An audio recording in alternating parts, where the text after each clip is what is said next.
يا ربنا اعترفنا بأننا اقترفنا وأن Berhenti. Lalu apa isi pengajian? Silakan. Saya tak suka pengajian Ustadz Somad. Oke, tak masalah. Pengajian Ustadz yang lain. Saya sukanya ustazahnya emak-emak, mama dede. Saya sukanya Ustadz anak muda yang ganteng, Hanan Attaqi. Saya sukanya yang macam wayang, Ustadz Cepot. Saya maunya yang begini-begini. Ya maaf. Itu sahabat saya, Ustadz Maulana. Pilih aja yang mana. Yang penting berubah kelakuan, berubah sikap. Janji besok kita mau berubah insyaallah. Amin. Ustadz ini ibu-ibu aja yang diceramahinya. Tadi katanya yang mengepung guest house ibu-ibu, yang katanya harus berubah ibu-ibu. Kenapa yang selalu diceramahi ibu-ibu? Karena aliran-aliran sesat sekarang kalau mau menularkan kesesatannya melalui ibu-ibu, bukan melalui bapak-bapak. Kenapa begitu? Karena kalau khotib Jumat naik ke atas mimbar ceramah tentang bapak-bapak, apa yang dia katakan? Wahai bapak-bapak, takutlah kepada Allah. Usikum wa nafsi bitaqwallah.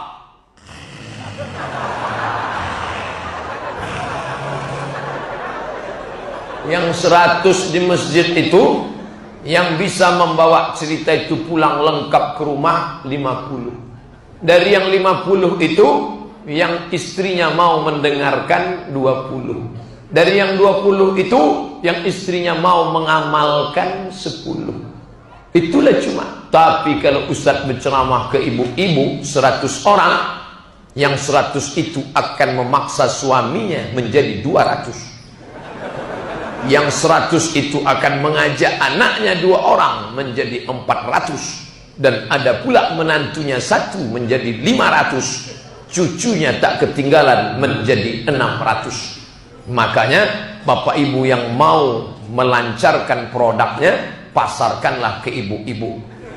Dalam program apa? Multi level marketing.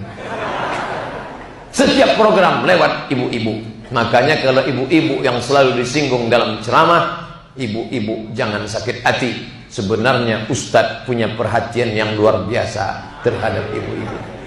Justru yang kita khawatirkan adalah kalau ada Ustadz perhatian kepada bapak-bapak. Kata ibu yang dimuliakan Allah Subhanahu wa ta'ala. Nah, sekarang yang bapak-bapaknya juga berubah. Kalau sebelum ini bapak kasar, wajahnya beringas, mulailah tabassumika fi wajhi akhika sadaqah. Senyummu ke wajah saudaramu sedekah. Senyumlah. Makanya kalau yang bisa bersedekah, sedekahkan semen, bangun masjid. Yang bisa bersedekah, sedekahkan lampu. Kalau kau tak bisa bersedekah, tabassumika fi wajhi akhika, your smile to your friend is sedekah. Senyummu kepada saudara, teman, sahabatmu sedekah. Tapi jangan senyum ke bini orang, nanti mengamuk lakinya. Kalau mau senyum ke istri sendiri. Banyak orang ini ke bini orang dia senyum, ke bini dia mukanya macam jeruk purut dipijak gajah. Oleh sebab itu maka perempuan itu yang paling dia senang adalah kata-kata yang melunakkan hatinya. Beda sama laki-laki. Kalau laki-laki yang dia ingat itu isi katanya. Kalau perempuan dia tak ingat isinya, tapi yang dia ingat adalah kata-katanya. Perempuan terbuai dengan kata-kata, maka laki-laki bermain dengan kata-kata. Akhirnya banyaklah perempuan-perempuan yang terbuai dengan kata-kata indah lelaki. Maka Nabi selalu menggunakan kata yang lembut kepada perempuan. Dia tak pernah panggil Aisyah dengan nama Aisyah, tidak. Tapi dia panggil ya Humaira, ahmar merah. Humaira, wahai yang kulitmu putih, kalau kena cahaya matahari kemerahan. Ya Humaira, wahai engkau yang putih kemerahan. Istri mana yang tak senang dipanggil wahai kau yang putih kemerahan, walaupun dia hitam. Ustaz, ya. Nabi itu katanya manggil istrinya ya Humairah. Betul. Boleh ku panggil biniku ya Humairah? Boleh. Berarti saya bohong Pak Ustaz. Enggak apa-apa. Idkhalus surur fi qulubil mu'minin, menyenangkan hati orang beriman.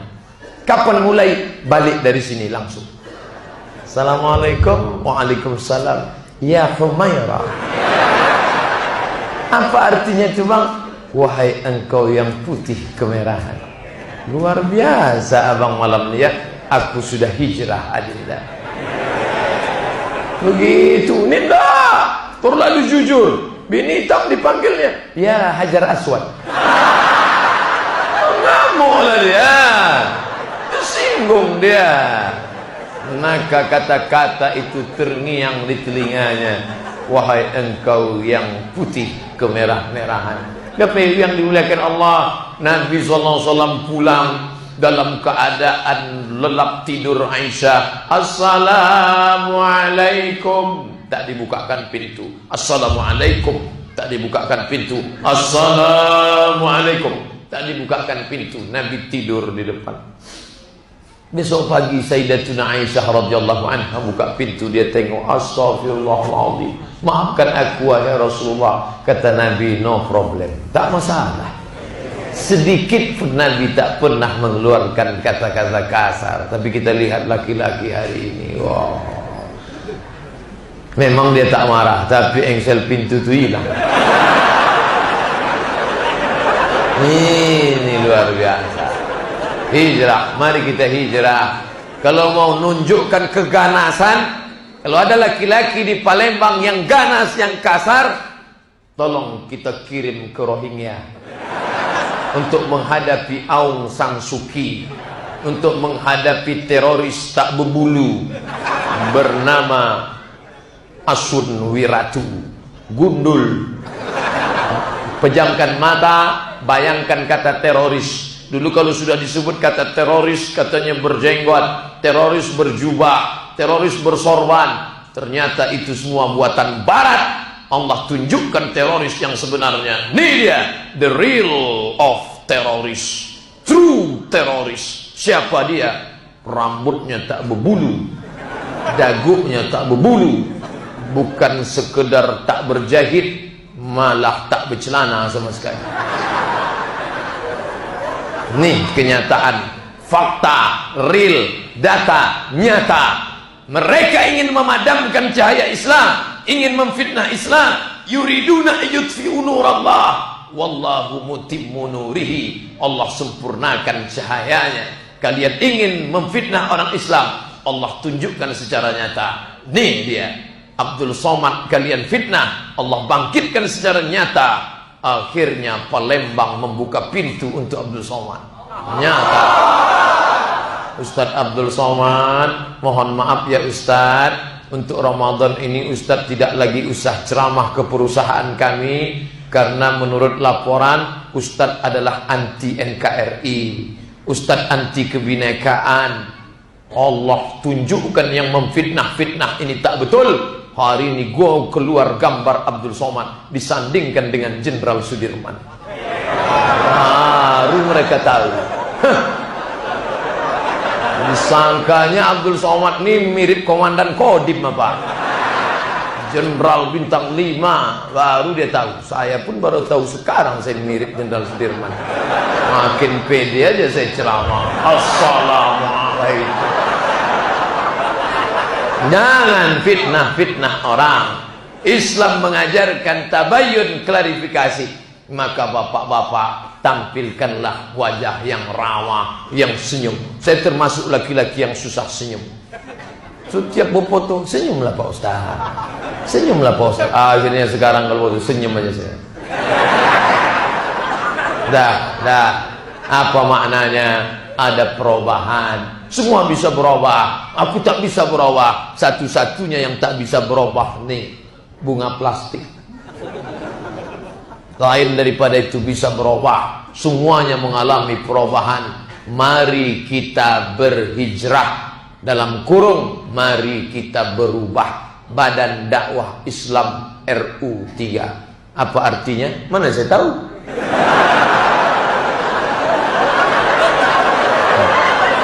Pertamina ini adalah perusahaan BUMN bagian minyak, mengurus minyak. Makanya kalau ada anak-anak lajang nanya ke saya, Ustaz Somad, saya mau menikah Pak Ustaz, perempuan yang bagaimana yang cocok jadi pasangan hidup saya? Kau cari perempuan yang siap hidup dari nol, itu hanya ada di Pertamina.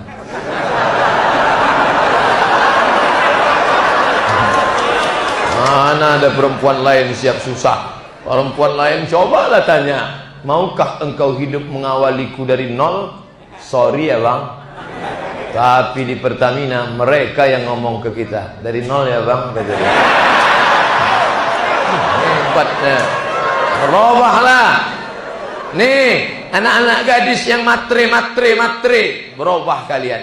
Dari mana kalian belajar? Bukan dari ceramah Ustaz Somad. Belajarlah kalian dari ketulusan Pertamina. Dari nol. Kalian pandang laki-laki itu karena hartanya, harta akan binasa. Kalian pandang karena kuasanya, kuasa tak sampai 5 tahun kalau ditangkap KPK. Kalian pandang karena bangsanya, ada orang-orang yang bangsawan, bangsa yang hidup di awan.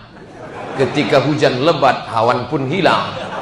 Tapi kau pandanglah dia karena agamanya. Walaupun dia susah, walaupun dia tak ada apa-apa, tapi karena dia bersungguh sujud di atas yang maha kuasa, maka Allah akan berikan dia kaya. Iyakunu fuqara. Kalau dia miskin susah, yughnihimullah. Allah mengayakan mereka. Ini motivasi buat yang muda-muda, yang belum nikah, jangan kalian putus asa. Karena banyak sekali sekarang, karena kasus sulitnya pekerjaan, anak-anak lajang ditolak calon mertua. Kamu mau minang anak saya, kamu bawa apa? Aku membawa cita-cita. Makan kau lah cita-cita.